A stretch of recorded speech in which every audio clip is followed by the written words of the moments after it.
পিঙ্কি দি কি করছো? এখন চিলি চিকেন বানাচ্ছি গো। আচ্ছা, চিলি চিকেনের সাথে কি রাইস? রাইস হবে, ফ্রাইড রাইস হবে, কেউ চাউমিনের সাথে খায়, কেউ পরোটার সাথেও খায়। আচ্ছা, পরোটাও হবে তাই তো? হ্যাঁ, পরোটাও হবে। আমাদের এক প্লেট পরোটা আলুদম হচ্ছে 40 টাকা। হ্যাঁ,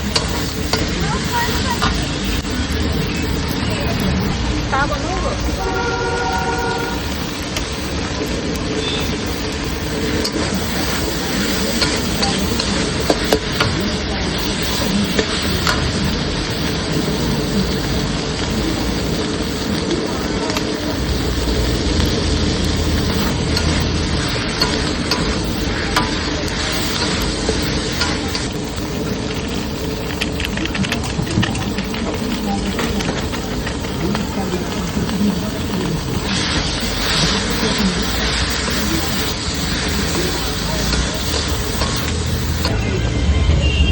কি দিচ্ছ এটা? টমেটো সস নাকি? হ্যাঁ, টমেটো সস দিচ্ছি।